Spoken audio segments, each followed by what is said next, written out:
For many fans of ACDC, the band has never been the same since the untimely death of its lead singer Bon Scott in 1980. Now the life and times of the charismatic frontman are being played out on stage by some hardcore and well-known fans. But don't bother going if you don't like loud music. There'll be earplugs handed out at the door. Cheryl Hall checked out a rehearsal.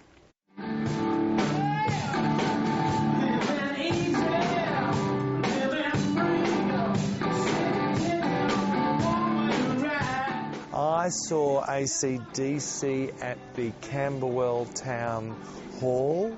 I remember just being staggered and thrown against the back wall by the sound, the volume, but also Bon's charisma, the lyrics. They're sort of rough and ready, but they're clever and smart.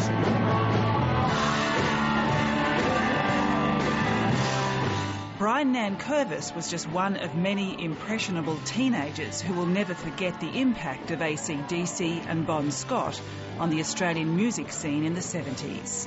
Bon was this incredible, charismatic, unpredictable, as Doug Parkinson says in the show, a mercurial and slightly frightening, a mysterious character. I think we need you and Doug to be happy with Oh, I'm happy. Yeah. Doug is very happy as well. So. Oh, good. He and writer Andrew Barker have brought together those who knew him, as well as some of his biggest fans, to tell his story.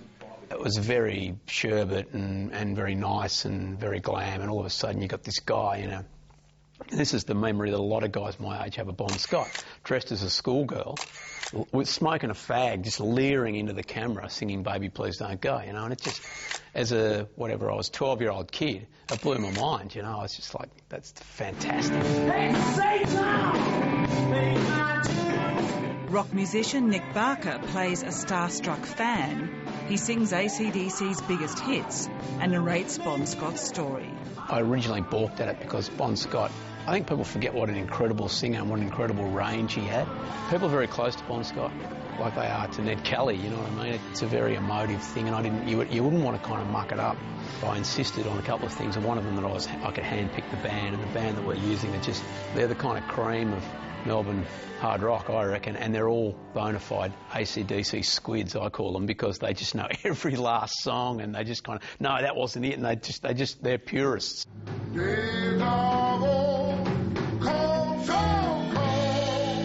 The personal perspective comes from Doug Parkinson, who knew him and toured with him. The seasons go so quickly,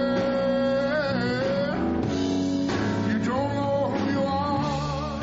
It will surprise ACDC fans to know that Bon Scott also played in some very different bands. A teeny bopper band called the Valentines and a hippie band, Fraternity. I've got a lot of input in the time that I knew him well, which were the first band, the Spectres, the Valentines, which were a successful teeny bopper band at the time while I was going around.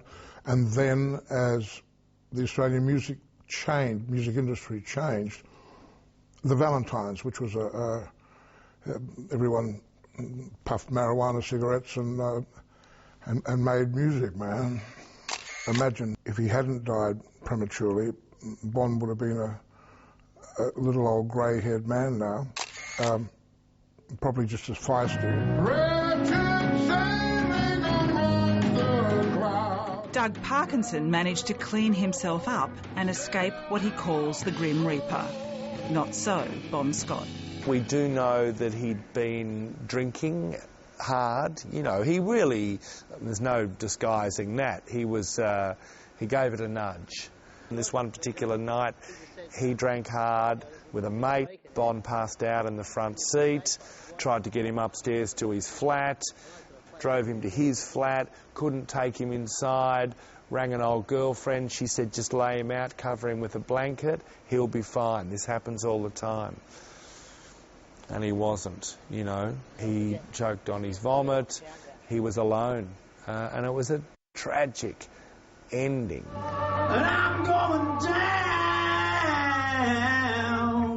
It's a big price to pay to become a rock and roll legend. I mean, you see a lot of guys with a Ned Kelly tattoo or a Bon Scott tattoo. I just see him as a modern-day bushranger, you know, just this kind of rock and roll outlaw, if you like. Cliched, I know, but it's true. And he just lived it.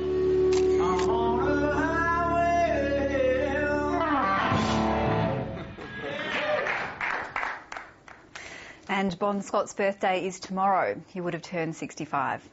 Hell Ain't a Bad Place to Be opens in Melbourne this week.